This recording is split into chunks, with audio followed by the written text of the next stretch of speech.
இந்தியாவில் வேகமாக வளர்ந்து வரும் பகுதிகளில் முதன்மையான இடத்தை வகிக்கும் மாவட்டம்.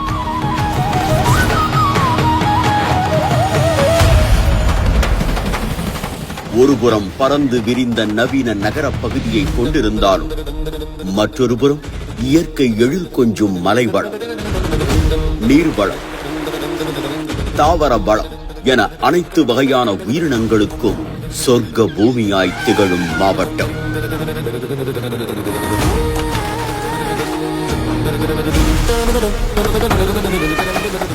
அறிவை வளர்க்கும் கல்வி, உயிரை காக்கும் உலகத்தரம் மிக்க மருத்துவம், பண்பாட்டு சிறப்பு மிக்க கலைகள் மற்றும் மேம்படுத்தும் கலாச்சாரம், நகரத்தை இணைக்கும் அதிநவீன போக்குவரத்து, உழைப்பை முன்னேற்றமாக மாற்றும் தொழில்துறை வளர்ச்சி, கலைநயமிக்க பாரம்பரிய நகைகள், அறுசுவை பாரம்பரிய உணவுகள், கண்கவரும் பொழுதுபோக்கு தளங்கள்,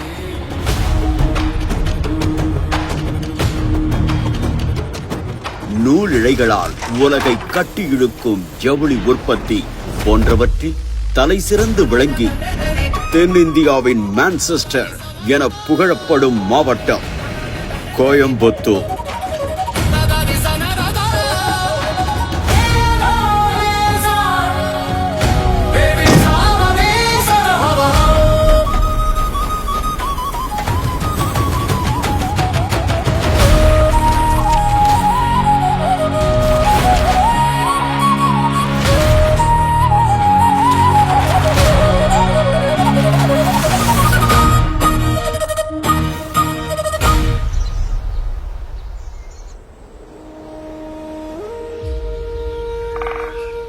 கோவை நகரம் நம் எல்லோரும் விரும்புவதற்கு காரணம் இங்க இருக்கக்கூடிய கிளைமேட், இங்க கிடைக்கக்கூடிய தண்ணி. இந்த இதமான ஒரு சூழல் இங்கு உருவாகுவதற்கு காரணம் இங்க உள்ள இயற்கை அமைப்பு தான். தென்னிந்தியாவை பொறுத்தவரை இந்த மேற்கு தொடர்ச்சி மலை என்பது ஒரு உயிரியல் ஆவண காப்பகம் என்று கூறலாம்.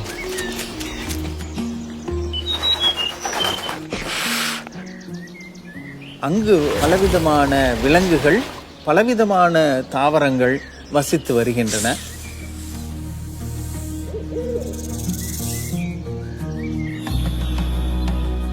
மேற்கு தொடர்ச்சி மலை உலகில் உள்ள 8 அரிதிலும் அரிதான உயிர் சூழல் வளமிக்க இடங்களில் உண்டு. UNESCO the world heritage site, உலக பாரம்பரிய இடமாக மேற்கு தொடர்ச்சி மலையை அறிவித்தது. அவற்றில் 2 இடங்கள் கோவை மாவட்டத்தில் உள்ளன. ஒன்று டாப்ஸ்லிப் அருகே இருக்கக்கூடிய கரியஞ்சோலை வனப்பகுதியும், இன்னொன்று கிராசில்ஸ் என்று சொல்லக்கூடிய அக்காமலை புல்வெளியும் பாரம்பரிய இடமாக அறிவிக்கப்படும். அக்காமலை புல்வெளிகள் என்பது உலகில் அதிக எண்ணிக்கையில் ஒரு வாழ்விடத்தில் வரையாடுகள் வாழக்கூடிய ஒரு இடமாக அது இருக்கிறது. சிறப்பு என்னன்னா, அங்கு அரிய வகையான பால்சம், அரிய வகையான ஆர்கிட்ஸ் இவையெல்லாம் அங்கே காணப்படுகிறது.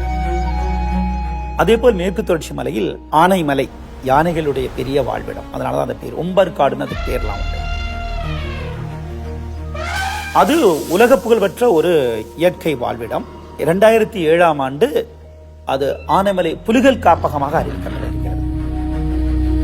மிக அரிய உயிரினங்களுடைய வாழ்விடமாக ஆனைமலை இருக்கிறது. 4 வகையான மான்கள் உண்டு.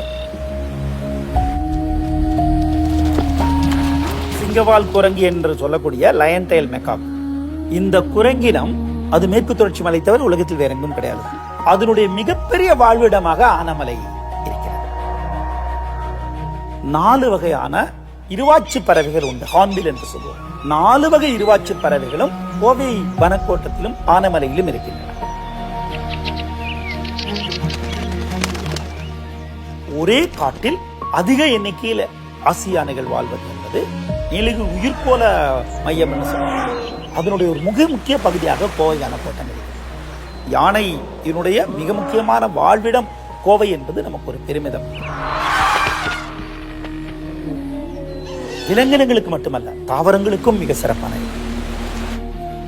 2500 வகையான பூக்கும் தாவரங்கள் இங்கு அடையாளம் காணப்படும்.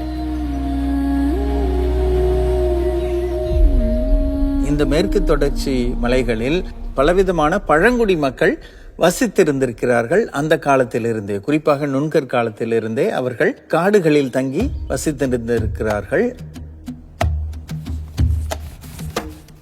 கோயம்புத்தூர் மாவட்டத்தில் 5 பழங்குடிகள் இருக்கிறாங்க.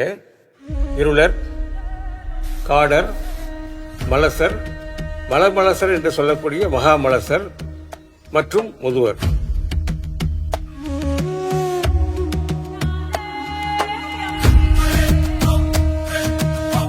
முதல்ல சொல்லக்கூடிய பழங்குடிகள் இருளர். இந்த இருளர்கள் கோயம்புத்தூர் நகரத்தை உருவாக்கிய மக்கள். இருளர் தலைவன் கோவன் பேரு. அவன் கோவன் உருவாக்கிய புதிய ஊர் கோவன் புத்தூர்னு கோவம்புத்தூர் ஆகி கோயம்புத்தூர்னு ஆகியிருக்குது.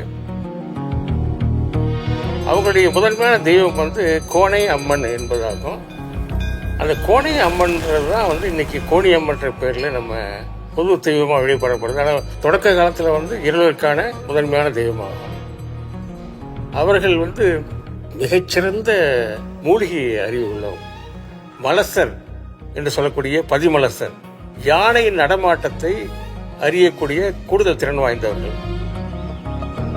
அந்த முறையில் அவர்கள் யானையை அணுகி அதை வசப்படுத்தி பழக்கப்படுத்தி யானை பாகர்களாக அவர்கள் தங்களை உருவாக்கி கொண்டார்கள்.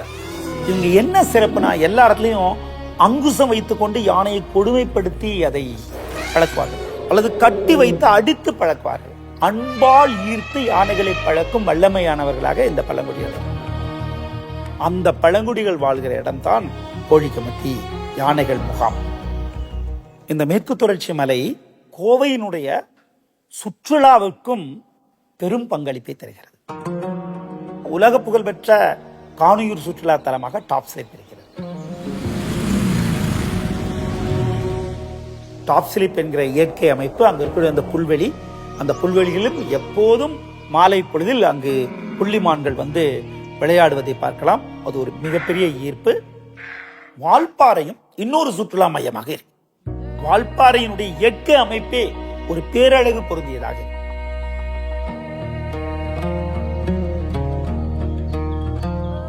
மழை காலத்துல பாத்தீங்கன்னா சாலையோரமே அருவிகள் கொண்டது. இந்த பேரழகை பார்க்கிற ஒரு இடமாக வால்பாறை. சின்ன சின்ன அருவிகள் இல்லாமல் பெரிய அருவிகள்.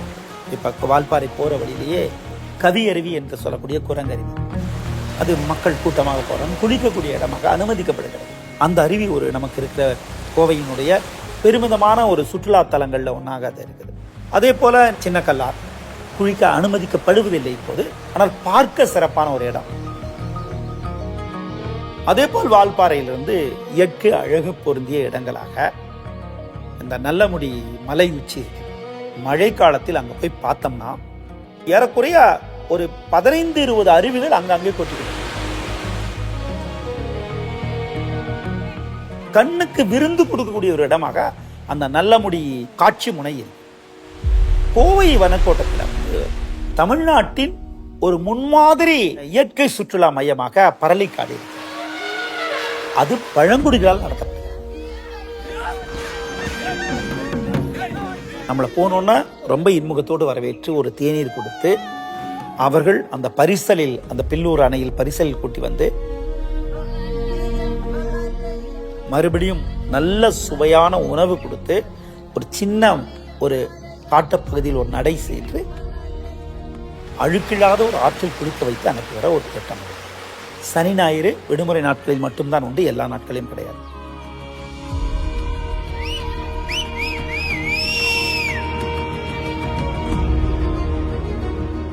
கோயம்புத்தூருடைய இன்னொரு முக்கியமான சுற்றுலா தலமாக கோவை குற்றாலம் இருக்கிறது. அந்த கோவை குற்றாலம் என்பது எப்போதும் வற்றாத ஒரு அருவி. 5 மாதங்கள் மழை இல்லாத காலத்தில் தண்ணி வரும். ஏன்னா மேலே இருக்கிற இயற்கை அமைப்பு. சுற்றுலாவுடைய பெரிய கிரேட் அட்ராக்ஷன் வந்து ஊட்டிக்கும் மேட்டுப்பாளையத்துக்கும் இடையில் உள்ள நீலகிரி ரயில். மேட்டுப்பாளையத்திலிருந்து ஒரு குறுகிய பாதையாக போட்டு மேலே போகிற ட்ரெயின் சரிந்து கீழே வராமல் இருப்பதற்கு ஒரு சென்டரில் ஒரு ரயில் இருக்கும், தண்டவாளம், அதில் பல்லு இருக்கும். இன்ஜினில் ஒரு பல் சக்கரம் இருக்கும்.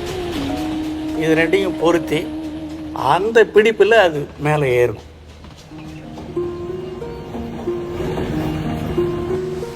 ரிட் சிஸ்டம், இந்த சிஸ்டத்தை சுவிட்சர்லாந்துலேருந்து இங்கே கொண்டு வந்து கல்லாருக்கும் குன்னூருக்கும் இடையில் அது அமைத்தார்கள். பெரிய அதிசயம். இயற்கை எழில் கொஞ்சும் பள்ளத்தாக்குகள், வனங்கள், நீர்வீழ்ச்சிகள், இதையெல்லாம் ஒரு தொடுகிற தூரத்தில் இருந்து பார்க்கக்கூடியது இந்த ரயில் பயணம்.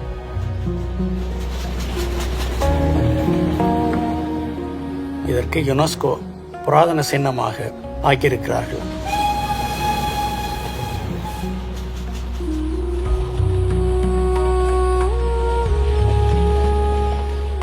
கோயம்புத்தூரை பொறுத்தளவு நமது ஊர் நொய்யல் நதிக்கரை நாகரிகத்திற்கு சொந்தமான ஊர்.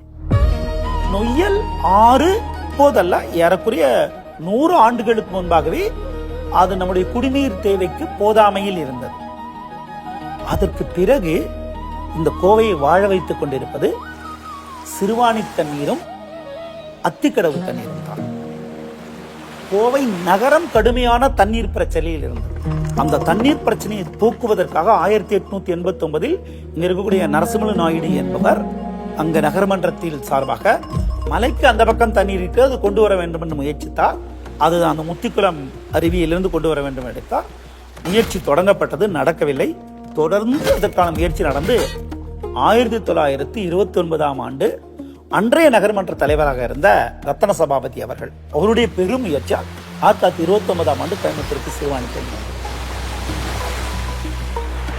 சிறுவாணி தண்ணி வந்த ஒண்ணுதான் கோயம்புத்தூருடைய வரலாறை மாறி போனது. அதற்கு முன்பாக குடிநீரற்ற ஒரு ஊராக, சுகாதாரமற்ற ஊராக பதிவு செய்யப்பட்ட ஊர். இந்த ஊர் ஒரு தொழில் நகரமாக எல்லோருக்கும் பிடித்த ஊராக மாறியதற்கு இந்த சிறுவாணி தண்ணீர் காரணம். அதே போல் அதற்கு பிறகு கொண்டு வரப்பட்டது பவானி ஆற்றிலிருந்து, பில்லூர் அணையிலிருந்து கொண்டு வரப்பட்ட அத்திக்கடவு தண்ணீர். இந்த 2 தண்ணீரும் தான் கோயம்புத்தூருடைய வாழ்வாதாரம்.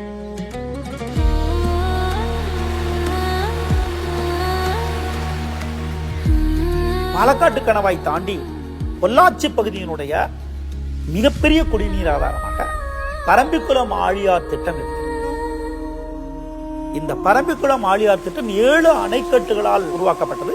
மேற்கு நோக்கி போகும் தண்ணீரை நமக்கு கிழக்கு நோக்கி கொண்டு வந்த ஒரு பெரிய திட்டம். மேல் நீரால் அந்த தண்ணி அப்படியே மேற்கு நோக்கி அரபிக்கடலுக்கு போகிற தண்ணி அங்க தடுத்தோம். அணை தடுத்து ஒரு டனல் கீழ் நீராக்கு கொண்டு வரும். கீழ் நீர் சேமிக்கப்பட்ட பிறகு அதை தடுத்து அங்கிருந்து டனல் வெட்டி அதை சோலையாருக்கு கொண்டு வரும். சோலையாரை தடுத்து டனல் வெட்டி அந்த மானாம்பள்ளி அங்க வரும். மானாம்பள்ளியிலிருந்து அப்படியே வந்து பரம்பிக்குளம், பரம்பிக்குளத்திலிருந்து பெருவாரிப்பள்ளம், தூணக்கடவு, இது 2ம் சேர்ந்த ஒரு ட்வின் டேம்ஸ் சொல்லுவாங்க, அங்க கொண்டு வரும். அந்த தூணக்கடவுல இருந்து மறுபடியும் டனல் வெட்டி சர்க்கார் பதி என்கிற ஒரு இடத்துக்கு வந்து அதை கொண்டு வரலாம். அங்கிருந்து இத்தனை டனல் மூலமாக இது இணைத்த அந்த அற்புதத்துக்கு மேல அங்க ஒரு என்ன அற்புதம் நடந்திருக்குன்னா, அங்கிருந்து சமமட்ட கால்வாய், எந்த விதமான பிரஷரும் இல்லாம புவியீர்ப்பு விசையினுடைய ஈர்ப்பிலேயே ஒரு கால்வாய் வெட்டப்பட்டது. கான்டூர் கெனால் என்றது சொல்லுவாங்க. அந்த சர்க்கார் பதியில் ஆரம்பிச்சு அப்படியே அந்த தண்ணி அந்த மலையை குடைந்து வந்து ஆலியாருக்கும் அப்பர் ஆலியாருக்கும் இடையில அந்த கடந்து போகும். பரம்பிக்குளம் ஆலியார் பாசன திட்டம்னு ஒன்று உண்டு. பல 1000 ஏக்கர் நிலப்பரப்பு பயன்படுது. தென்னை மரங்கள் நிறைந்த பொள்ளாச்சி நம்ம பெருமைப்படுறோம்னா இந்த பாசன திட்டம் அதுக்கு முக்கியமான காரணம். இன்னொன்று, எல்லா இடங்களிலும் மின் உற்பத்தி செய்யப்படுது. இந்த 7 அணைக்கட்டுகளிலும் மின்சாரம் தயாரிக்கப்படுது. முதல்ல ஹைட்ரோ பவர் ஜெனரேஷன் ஆசியாவிலே இங்கே தான் தொடங்கினார்கள். ஃபர்ஸ்ட் தமிழ்நாட்டில் ஸ்ட்ரீட் லைட்டு இங்கே தான் போட்டாங்க. மின்சாரம் ஈஸியாக கிடைச்சதுனால வேகமாக இந்த பகுதியில் வந்து மனிதர் வாழ்வாதாரத்துக்கு தேவையான மிஷினரிஸ் உற்பத்திக்கு இவை அடித்தளம் அமைந்திருக்கு. தொழில்துறையில் தற்போது வேகமாக வளர்ந்து வரும் கோவை மாவட்டம் பண்டைய காலம் முதலே வணிகத்தில் தலை சிறந்து விளங்கி இருந்திருக்கின்றது.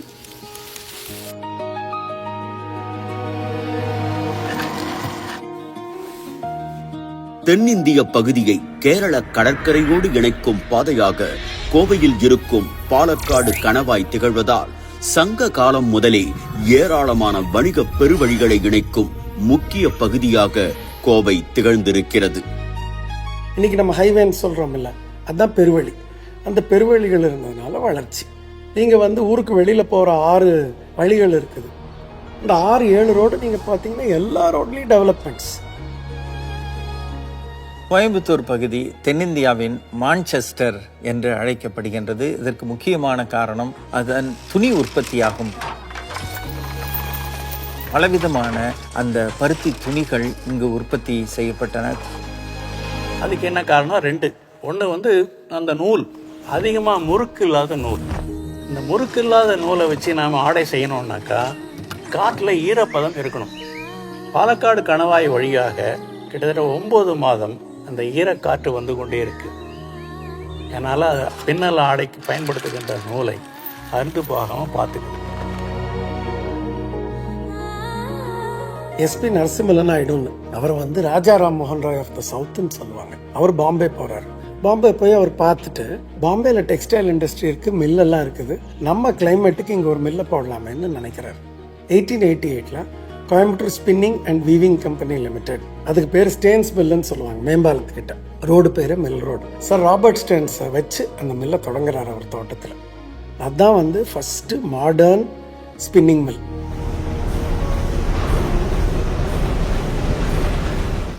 அதுக்கு முன்னாடி கையில் தான் ராட்டனத்தில் தான் சுற்றிட்டு இருந்தாங்க. இதை பார்த்து மில்லு மேலே மில்லாக ஒரு 100 மில்லுக்கு மேலே வந்துடுது.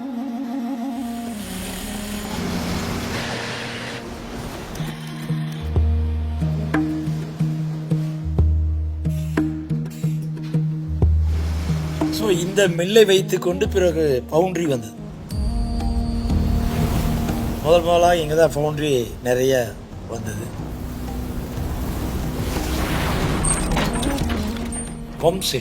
பம்ப் செட்னால தான் கிரைண்டரும் மிக்சியும் வந்தது.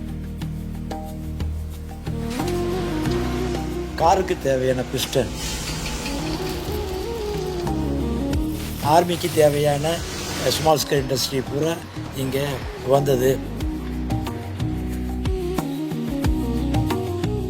இதற்கு அடிப்படையாக இருந்தது கல்வி அறிவு. பாலிடெக்னிக் தொழில் சம்பந்தமான படிப்பு அந்த காலத்திலிருந்தே இங்கே வந்திருக்கு. அதே மாதிரியான பல தொழில்நுட்ப கல்லூரிகள் இங்கே உருவாச்சு. பெரிய பெரிய கம்பெனிகள் இங்கே வேலைவாய்ப்புகளை கொடுக்க ஆரம்பித்தாங்க.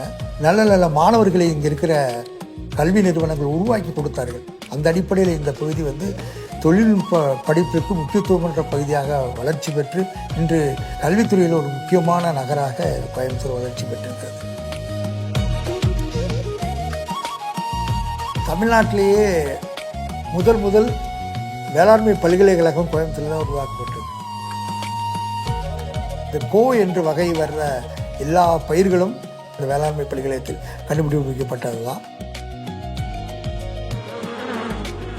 இந்தியாவிலேயே அதிகமாக எழுத்து பொறிப்பு பெற்ற மட்பாண்டங்கள் கொடுமணல் தான் கிடைச்சிருக்கு. 572 மட்பாண்டங்கள் கிடைச்சிருக்கு.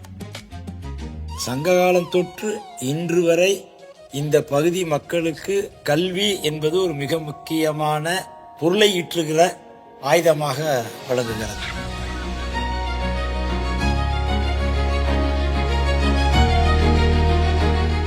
ஒரு நகரத்தின் வரலாற்றை, வளர்ச்சியை ஆவணப்படுத்தி அடுத்த தலைமுறைக்கு எடுத்துச் செல்வது இன்றியமையாதது. பல்வேறு அருங்காட்சியகங்கள் மூலம் அதை சிறப்புற செயலாற்றி வருகிறது இந்த மாவட்டம். அடுத்தது மருத்துவத்துறை. நிறைய அட்வான்ஸான மருத்துவத்துறை இங்க கோயம்புத்தூர்ல இருக்கு. பிளாஸ்டிக் சர்ஜரியிலேருந்து, பேர்ன் இன்ஜுரியிலேருந்து, ஐ ட்ரீட்மெண்ட்லேருந்து, கேன்சர் ட்ரீட்மெண்ட்லேருந்து, மைக்ரோ சர்ஜரியிலேருந்து எல்லாத்துலேயுமே கோயம்புத்தூர் வந்து தலை சிறந்து விளங்குது. இன்டர்நேஷ்னல் லெவலில் இருக்குது இன்னைக்கு நம்ம ஹாஸ்பிட்டல் இண்டஸ்ட்ரி. அதே மாதிரி இன்டர்நேஷ்னல் லெவலில் இருக்கிறது இன்னொன்று வந்து ஜுவல்லரி. கேடு, game, 3D printing, costing, export, production, wholesale, retail அப்படின்னு சொல்லி நீங்கள் எடுத்துக்கிட்டிங்கன்னா கம்ப்ளீட்டாக வெல் டெவலப்டு 2 செக்டர் இதுன்னா மெடிக்கல் செக்டரும் ஜுவல்லரி செக்டர் தான் மோஸ்ட் அட்வான்ஸ்.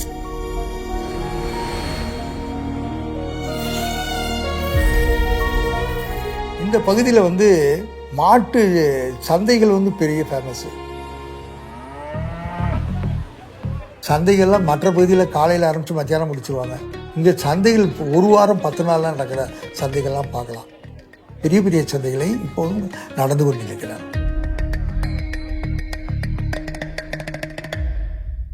மாட்டு சந்தைகள் மட்டுமில்லாமல் பல்வேறு வகையான சிறு குறு சந்தைகள் முதல் தமிழ்நாட்டின் மற்ற பகுதிகளுக்கு ஏற்றுமதி செய்யும் பெரும் சந்தைகள் வரை ஏராளமான சந்தைகள் இந்த பகுதியில் காணப்படுகின்றன. இப்போ உள்ள ஒரு கோயம்புத்தூர் கல்ச்சரை வந்து மொசைக் கல்ச்சர் அப்படின்னு சொல்லுவோம்.